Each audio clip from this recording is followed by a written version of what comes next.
हरे कृष्ण कृष्ण कृष्ण हरे हरे, हरे राम राम राम हरे हरे। गुरु ब्रह्मा गुरु विष्णु गुरुदेव महेश्वर, गुरु साक्षात् परम ब्रह्म तस्मै श्री गुरवे नमः। नमो ब्रह्मण्य देवाय गो ब्रह्मण हिताय च जगद्धिताय श्रीकृष्णाय गोविंदाय नमो।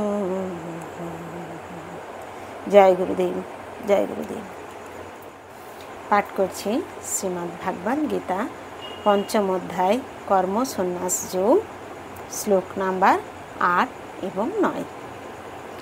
নৈব কিঞ্চিৎ করোমিতি মুক্তমন্যেত তত্ত্ববিৎ, পশ্যন শৃণ্বন পৃচ্ছন জিঘ্রন্নশন গচ্ছন স্বপন শশন প্রলোপন বৃষিজন গৃহাণুষ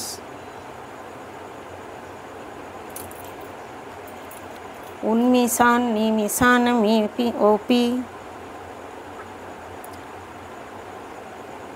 ইন্দ্রিয়াণীন্দ্রিয়ার্থেষু বর্তন্ত ইতি ধরায়ণম।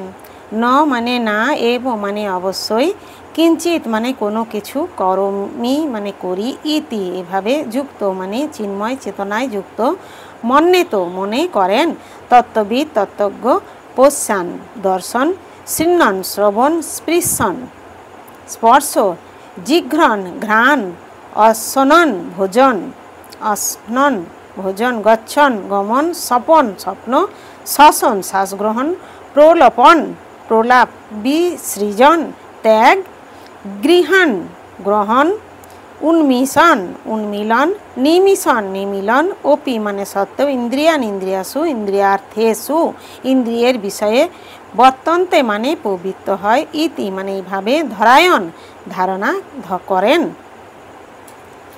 অনুবাদ। চিন্ময় চেতনায় অধিষ্ঠিত ব্যক্তি দর্শন, শ্রবণ, স্পর্শ, ঘ্রাণ, ভোজন, গমন, নিদ্রা এবং প্রশ্বাস আদি ক্রিয়া করেও সর্বদা জানেন যে প্রকৃতপক্ষে তিনি কিছুই করছেন না, কারণ প্রলাপ, ত্যাগ, গ্রহণ, চক্ষুর উন্মেষ ও নিমেষ করার সময় তিনি সর্বদাই জানেন যে জড় ইন্দ্রিয়গুলি কেবল ইন্দ্রিয়ের বিষয়ে পবিত্র হয়েছে এবং তিনি নিজে সেগুলি থেকে নির্লিপ্ত। তাৎপর্য: কৃষ্ণ ভাবনাময় ব্যক্তির অস্তিত্ব সম্পূর্ণভাবে পবিত্র, তাই তিনি কর্তা, কর্ম, অধিষ্ঠান, প্রচেষ্টা ও দৈব এই 5টি প্রত্যক্ষ ও পরোক্ষ কারণের দ্বারা সাধিত কর্মের সঙ্গে কোনোভাবে যুক্ত নন। তার কারণ হচ্ছে তিনি কৃষ্ণ ভাবনায় ভাবিত হয়ে প্রেম ভক্তি সহকারে ভগবানের সেবা করছেন। আপাত দৃষ্টিতে যদিও মনে হয় তিনি তার দেহ ইন্দ্রিয়ের সাহায্যে তার কর্ম করছেন, কিন্তু প্রকৃতপক্ষে তিনি তার যথার্থ স্থিতি সম্বন্ধে সর্বদা সচেতন, যা হচ্ছে পারমার্থিক কার্যকলাপ। জড়জাগতিক চেতনায় ইন্দ্রিয়গুলি আত্মতৃপ্তির চেষ্টায় নিয়োজিত থাকে, কিন্তু কৃষ্ণ ভাবনায় ইন্দ্রিয়গুলি শ্রীকৃষ্ণের ইন্দ্রিয়ের সন্তুষ্টি বিধান করার সেবায় পবিত্র হন।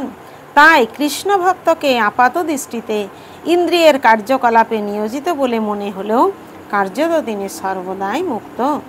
দর্শন ও শ্রবণ আদি হচ্ছে জ্ঞান আহরণ করার উদ্দেশ্যে ইন্দ্রিয়ের কার্যকলাপ, সেই রকম গমন ও প্রলাপন ও মলত্যাগ ইত্যাদি হচ্ছে কর্ম করার উদ্দেশ্যে ইন্দ্রিয়ের কার্যকলাপ। কৃষ্ণ ভক্ত কোনো অবস্থাতেই ইন্দ্রিয়ের কর্মসমূহের দ্বারা প্রভাবিত হন না। ভগবানের সেবা ছাড়া তিনি আর কোনো রকমই কর্মই করতে পারেন না, কারণ তিনি জানেন যে তিনি ভগবানের নিত্যদাস। হরে কৃষ্ণ কৃষ্ণ কৃষ্ণ হরে হরে, হরে রাম রাম রাম হরে হরে। জয় গুরু।